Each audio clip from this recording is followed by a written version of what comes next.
আসসালামু আলাইকুম। আশা করি সবাই অনেক ভালো আছেন। পিওডি শুরু করার আগে যে বিষয়গুলো সম্পর্কে আপনাকে জানতে হবে সেই বিষয়গুলো নিয়েই আজকের ভিডিওতে আমি আলোচনা করব। পিওডি ব্যবসা শুরু করার জন্য শুধু টেকনিক্যাল স্কিল নয়, সঠিক মাইন্ডসেট এবং এক্সপেকটেশন রাখা অত্যন্ত গুরুত্বপূর্ণ। অনেকে যে ভুলটা করে, নতুন অবস্থায় এসে এক্সপেকটেশনটা খুব বেশি করে এবং খুব তাড়াতাড়ি সফল হতে চায়। তো আমি বলবো কোনো কিছুই দ্রুত হয় না, একটু সময় নিয়ে করতে হয়, তাহলে সেটা সাকসেস হওয়া যায়। তো চলেন আমরা একটু মাইন্ডসেট এবং এক্সপেকটেশন নিয়ে বিস্তারিত আলোচনা করি।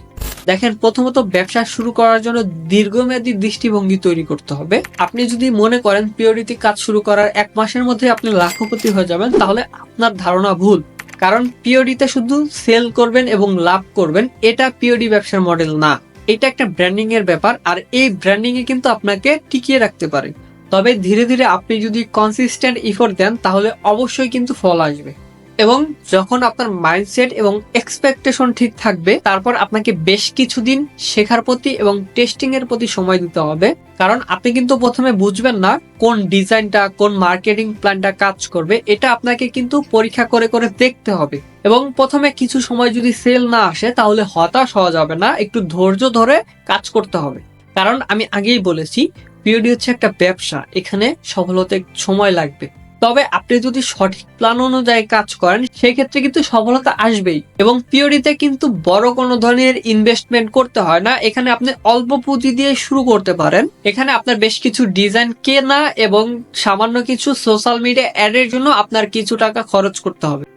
প্রথমে অল্প বাজেট দিয়ে শুরু করতে পারেন এবং সেটাকে আস্তে আস্তে আপডেট করতে পারেন। এবং তারপর আপনার ব্র্যান্ড ভ্যালু এবং কাস্টমারের ফিডব্যাক কিন্তু অত্যন্ত গুরুত্বপূর্ণ। আপনি যদি ব্র্যান্ড ভ্যালু তৈরি করতে পারেন, সেই ক্ষেত্রে একটা সময় আপনার ডিজাইন অটোমেটিক সেল হবে, তখন আর আপনাকে কোনো কাজ করতে হবে না। এবং সর্বশেষে আপনার স্টোর মার্কেটিং করে ট্রাফিক আনতে হবে। শুধু ডিজাইন ভালো হলেই হবে না, নির্দিষ্ট কাস্টমারের কাছে আপনার ডিজাইনটাকে পৌঁছে দিতে হবে।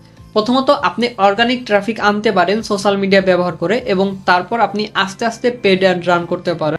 সর্বশেষে একটা কথাই বলবো, আপনি আগে মাইন্ডসেট ঠিক এবং কাজ শুরু করেন।